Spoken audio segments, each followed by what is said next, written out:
छठवें दिन की सभा में उपस्थित सज्जनों देवियों, कल हम लोगों ने राम कथा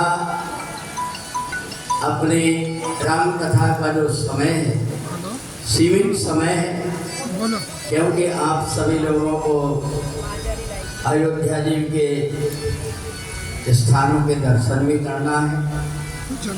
इसलिए संक्षिप्त समय में हम लोग भगवान राम की कथा और भागवत की कथा दोनों, जीवन में पता नहीं है मौका किसको मिलता है किसको नहीं मिलता है, इसलिए आप यहाँ पर आए हैं, आपको भरपूर भगवान की कृपा मिले, इसी उद्देश्य से हम सुबह से लेकर के अभिषेक पूजन करा करके राम जी के दरबार में आप जाते हैं।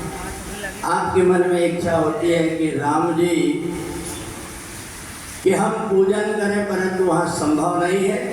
आपके पास राम जी आ जाते हैं, आप आह्वान करते हैं और यहाँ आप उनका पूजन कर लेते हैं और उन्हीं की कथा हम लोग यहाँ पर सुन रहे हैं। कल मैंने आपको बताया था कि भगवान राम वन में रह कर के कई प्रकार की लीलाएं करते हैं। बनवस की चरित अपार, बनवस की चरित अपार, बनवस की चरित अपार, बनवस की चरित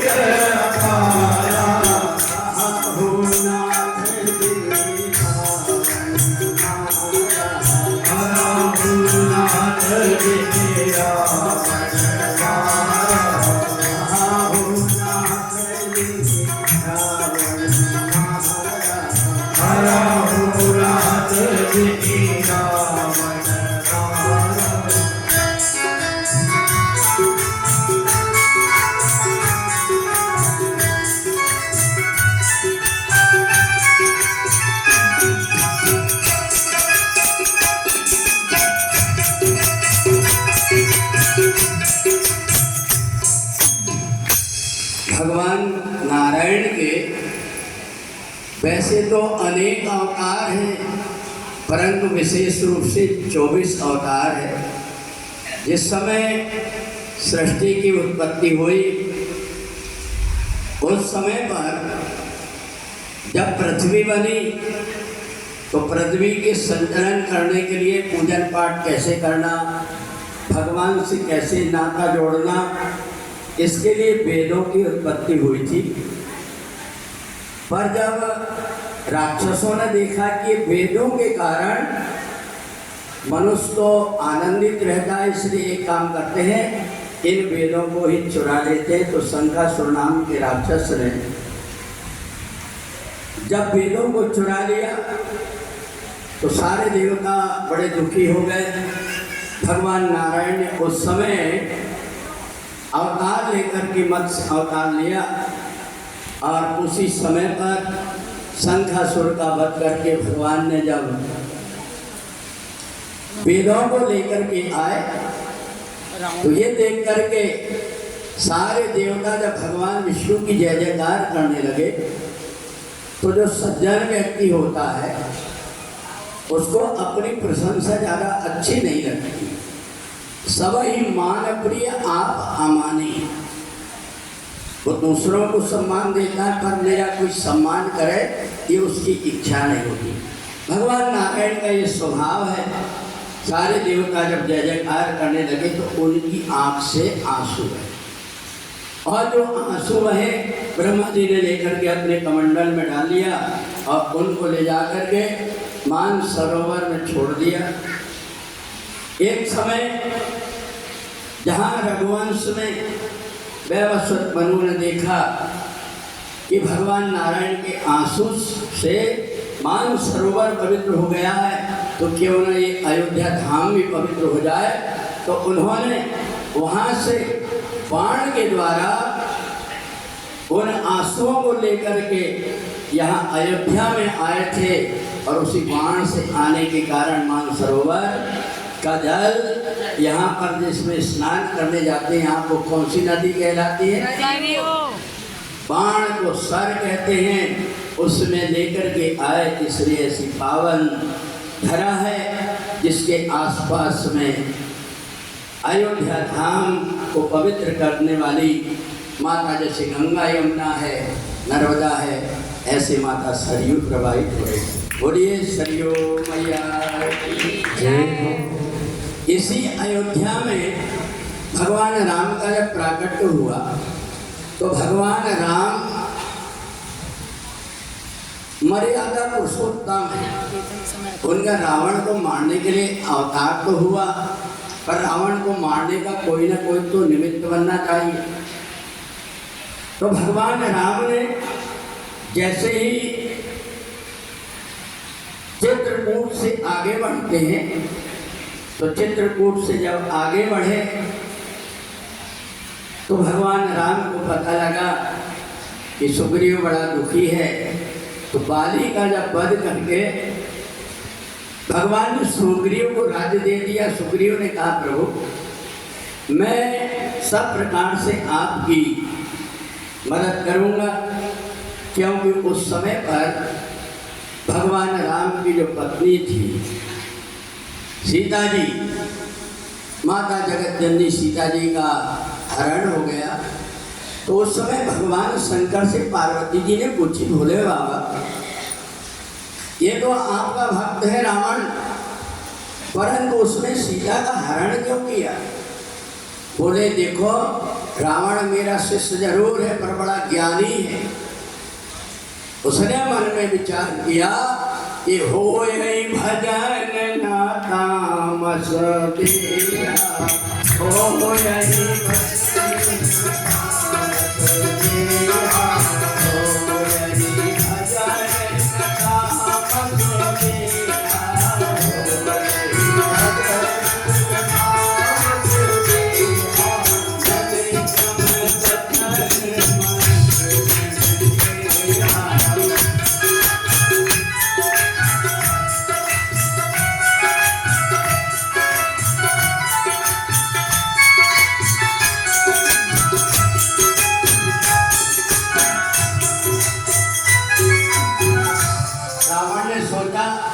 सुबह 4 बजे से उठ करके स्नान करके मेरे से संध्या पूजन नहीं हो पाएगी, क्योंकि मेरा तमोगुणी शरीर है, इसलिए होए भजन न तामस दे।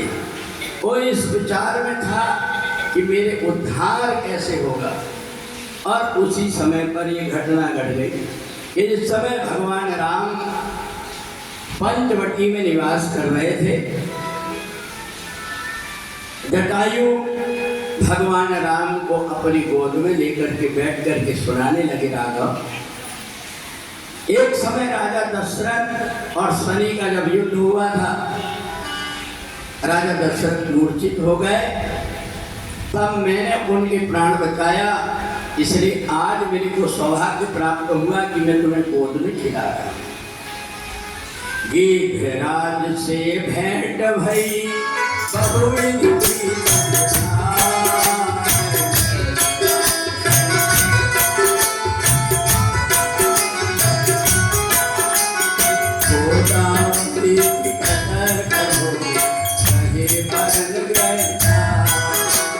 जय जय सीताराम, जय जय सीताराम, जय जय सीताराम, जय जय सीताराम। जटायु बड़ा प्रसन्न है, सीता जी को देख देख कर के प्रसन्न हो रहा है। और उसी समय पर एक घटना घट गई कि सूर पे लखारा बन की बहनी, सूर पे लखारा बन की बहनी, वो सहसा तुम जैसे आई।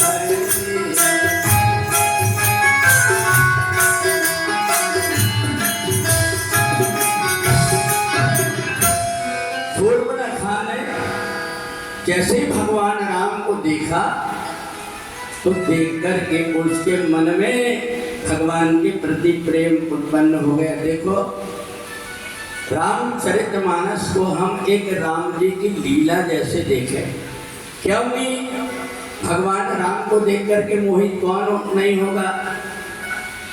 और शूर्पणखा ने और कुछ बात को नहीं कही, ये तो कहा कि तुम सम पुरुष न मोसम नारी, यह संयोग विधि रचा विचार। बोले देखो, संसार में किसको किसकी चिंता है, पर एक आप हैं पूरे अयोध्या का राजपाट छोड़ करके और दूसरों के हित के लिए आए, और मेरे को भी, मैं भी आपकी मदद करने के लिए आई। राम जी ने कहा कि तुम मदद करोगे मेरी? बोले हाँ, मैं मदद करूँ। कैसे करोगे? बोले देखो, मैं जानती हूँ कि राक्षस कहाँ कहाँ रहते हैं, और अत्याचारी रावण का वध कराना है मेरे को, क्योंकि मेरा जो विधवापन देख रहा है ये रावण के कारण। राम जी ने कहा कि तुम्हारे ऊपर विश्वास कैसे करें? तो शूर्पणखा ने कहा आप परीक्षा करके देख लीजिए। हम राक्षसों को दो चीज प्रिय है, एक तो नाक और कान। नाक से अगर हमने कहीं से सुगंध आई यज्ञ की, हम दौड़ करके पहुंच जाते, संत मुनि महात्माओं को खा जाते। और कान में जहां कहीं कथा सुनाई दी, दौड़ करके तुरंत पहुंच जाते। और जब शूर्पणखा ने ये कहा तो राम जी ने सोचा कि इसकी परीक्षा करके देख लेना चाहिए। तो शूर्पणखा क्या दुष्ट हृदय दारुण जस अहली। भगवान शंकर पार्वती जी को कथा सुना रहे थे कि लक्ष्मण जी कहीं राम जी से शूर्पणखा कहने लगे विवाह करने के लिए। तो राम जी ने कहा ये राक्षसी है, इसकी परीक्षा करके देखो। तो जैसे ही परीक्षा करके देखे तो नाक और कान दोनों जब कट गए, शूर्पणखा के कहा अब आपको विश्वास हो गया।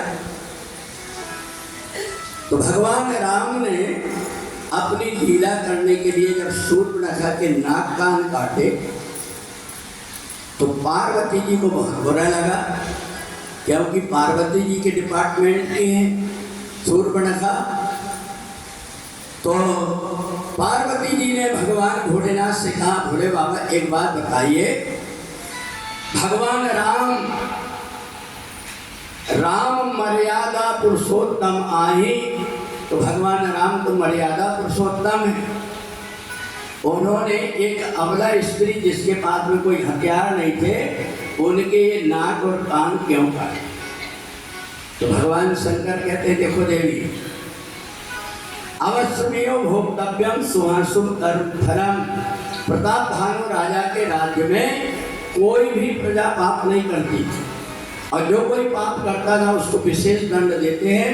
तो ये जो शेषनाग की पत्नी थी पिछले जन्म में शूर्पणखा, और शेषनाग जिस समय तपस्या करने के लिए गए तो ये एक धमना सांप के साथ में श्रावण के महीने में प्रेम आलाप कर रहे थे।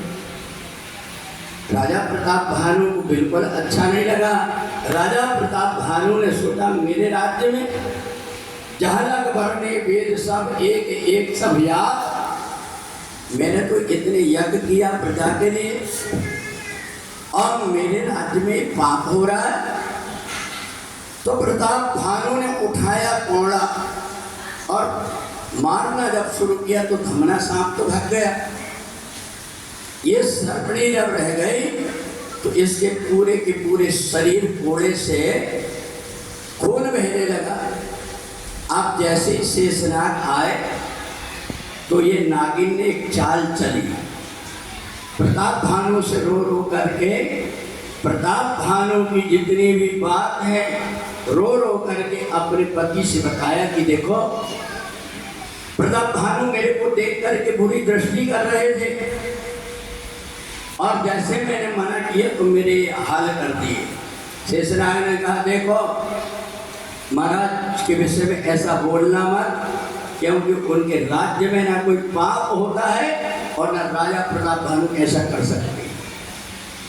अब तो ये शेषनाग की पत्नी रोने लगी, कहा मेरे ऊपर आपको विश्वास नहीं, मैं आपकी सौगंध खा करके कहते हो कि ये जो दशा है ये प्रताप भानु ने किया मेरे मना करने से।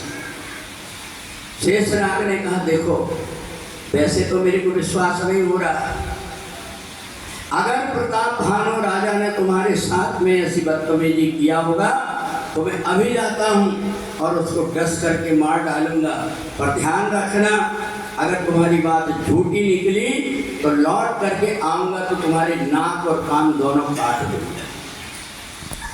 जैसे ही शेषनाग पहुंचे, प्रताप भानु राजा बैठे थे सिंहासन में, उठ करके खड़े हो गए, आइए आइए शेष महाराज आइए। राजा प्रताप भानु ने कहा मैं जानता था कि कोई ना कोई बात होगी, और शेषनाग को बुला के बड़े सम्मान से बिठा ले। शेषनाग ने कहा महाराज आपको तो पता होगा कि मैं आया क्यों। बोले हाँ शेषनाग, राज्य में इस प्रकार का व्यभिचार हो रहा था इसलिए मैं देख नहीं पाया और मैंने तुम्हारी पत्नी के ऊपर हाथ उठाया, इस बात का मेरे को दुख। कहा महाराज उनने तो और कुछ बताया कि आप उनके प्रति बुरी दृष्टि से देख रहे थे। राजा प्रताप भानु ने कहा शेष मेरे ऊपर तुमको इतना विश्वास। उसी समय पर आकाशवाणी हुई, शेष ये तिरिया चरित्र करके तुम्हारी पत्नी धर्मात्मा राजा को झूठा कलंक लगा है। अब तो शेषनाग को गुस्सा आई, लौट करके जैसे पहुंचते हैं तो उस समय ये सर्पणी ने सोचा अब तो मेरे नाक कान कटेंगे, इसलिए इसके पहले फन पटक करके ये मर गई। शेषनाग ने आकर के देखा तो मरी पड़ी है, अंतिम संस्कार कर दिया। वही शेषनाग की पत्नी आज क्या बनी, रावण की बहन शूर्पणखा बनी। और राम जी ने कहा भैया उस जन्म का जो रह गया था बदला वो आज पूजा। सीताराम सीताराम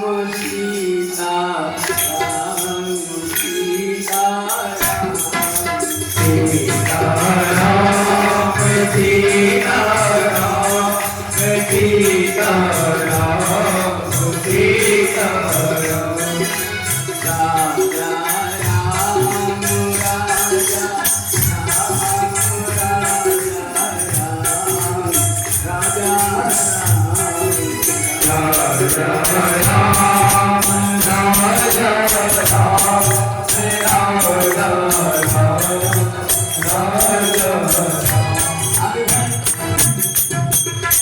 रामचरितमानस का एक पात्र देखना, जटायु, और महाभारत का एक पात्र देखना भीष्म पितामह है। दोनों में कितना अंतर है। इधर द्रौपदी की लाज लूटने के लिए साड़ी खींची जा रही है, द्रोणाचार्य और भीष्म पितामह जैसे महारथी नीचे से लेकर के बैठे। इस समय पर शूर्पणखा की नाक कान कटी तो सबसे पहले खरदूषण के पास गई। खरदूषण का जब वध हो गया तो रावण के पास जाकर के बताई तो रावण को मौका मिल गया कि लगता है खरदूषण मोह संबलवंता तिनहि की मार बिना भगवान। खरदूषण को विश्वास हो गया कि भगवान के बिना खरदूषण का वध नहीं हो सकता, तो अब मैं भी जाकर के बैर करके और पूरे परिवार का उद्धार करा लूंगा। मारीच को साथ में लेकर के जब रावण पहुंचा तो उस समय सीता जी के हरण करने की योजना बना लिया, पर सीता जी के पास पहुंच नहीं पा रहे। भगवान राम ने सोचा कि अगर मेरे को लीला करना है तो मेरे को ही उपाय करना पड़ेगा। रावण बहुत कोशिश किया सीता जी के पास आने की, नहीं आ पाए, तो राम जी ने सोचा कि सीता को अलग करके उनकी छाया अगर मैंने यहाँ पर रख दिया तो रावण इनका हरण जरूर कर लेगा। तो राम जी ने सीता जी को बुलाया, देवी आज मैं तुमसे कुछ प्राइवेट बात करना था। माता सीता ने कही कहिए, बोले तुम पावक में करहूं निवासा, तुम पावक में करहूं निवासा, पावक में करहूं निवासा, तुम पावक में करहूं निवासा, लगी करहूं निवासा, योगी करहूं निवासा।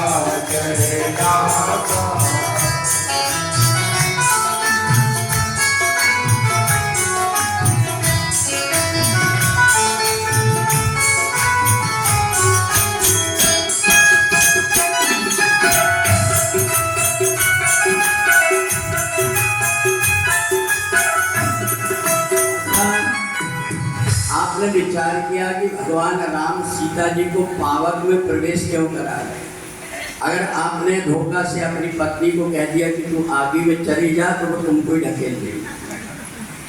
आज भगवान राम जो है सीता जी को पावक में प्रवेश क्यों करा रहे? पावक कौन है?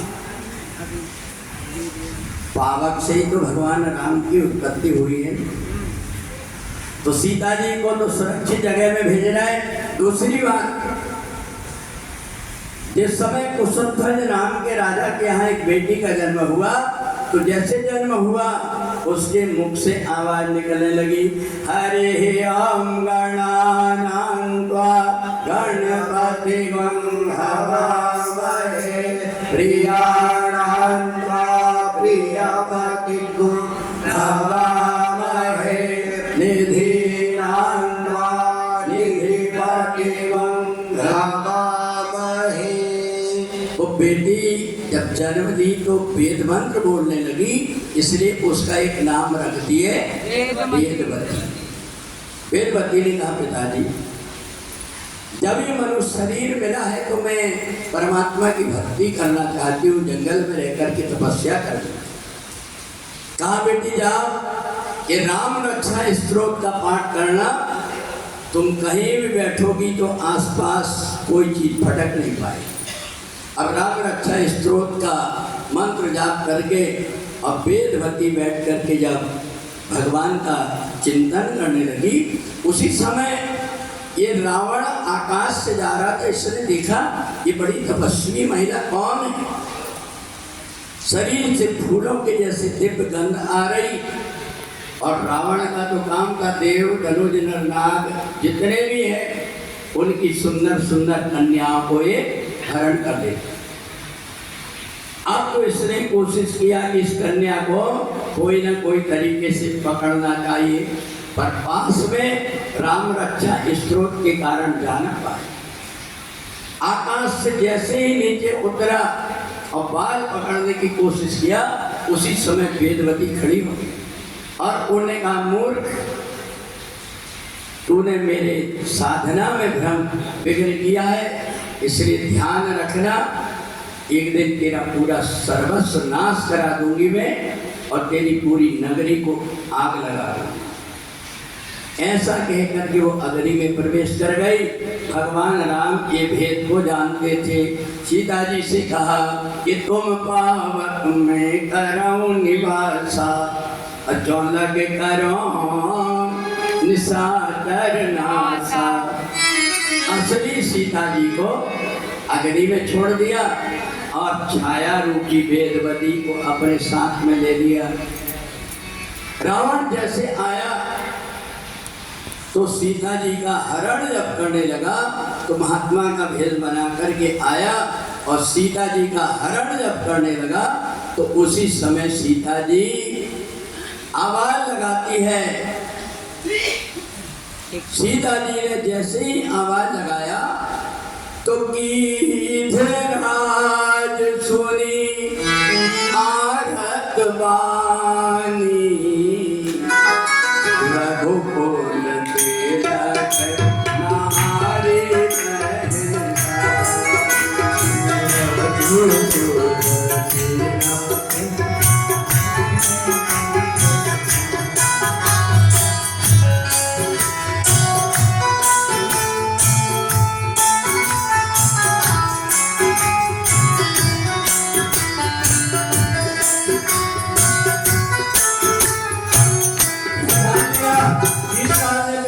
लिया सीधे पुत्री करत जन्नासा करियो जा उदास करना सा। बेटी तू चिंता मत करना, तेरा बाप आ रहा है।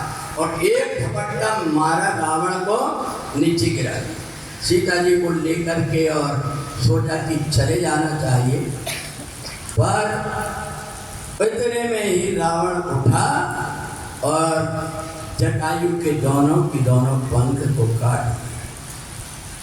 काटे सी पंख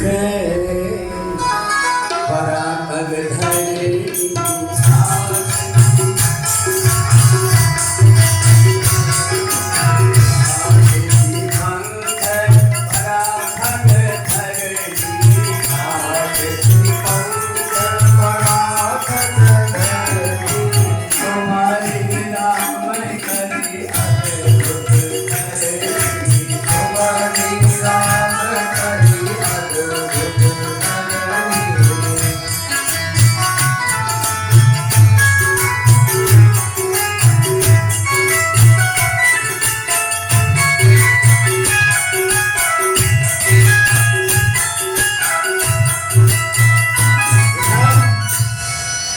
जैसे ही गधा जटायु नीचे गिरा तो देखा भगवान अच्छा हुआ, इसने मेरे पंख ही काटा। अगर मेरा सिर काट देता तो मैं राम जी को बता भी नहीं पाता। इतने में भगवान राम सीता जी को ढूंढते ढूंढते जब आए तो भगवान राम ने सुना कि कहीं जंगल से आवाज आ रही है, रघुकुल भूषण राम तुम्हारी याद सतावे, तुम्हारी याद सतावे। रघुकुल भूषण राम तुम्हारी याद सतावे, तुम्हारी याद सतावे।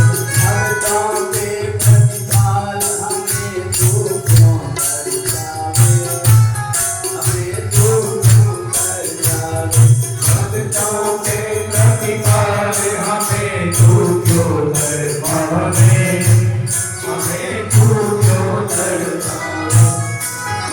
राम जी जहाँ से आवाज आ रही थी जब दौड़ करके पहुंचे तो जाकर के देखा तो जटायु के दोनों पंख कटे हुए हैं, पूरे शरीर से खून बह रहा है।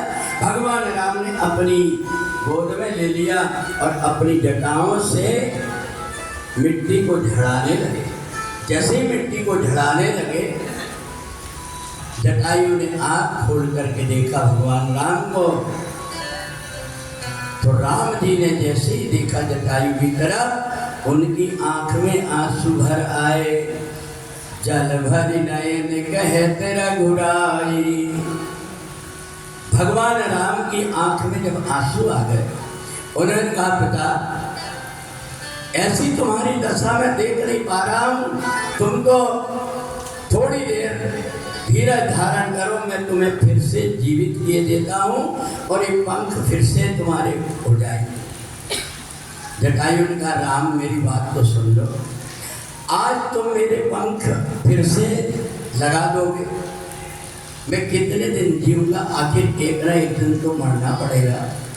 पर ये बताओ आज जो मौका मेरे को मिला है तुम्हारी गोद में मरने का, क्या बाद में ऐसा मौका मिलेगा?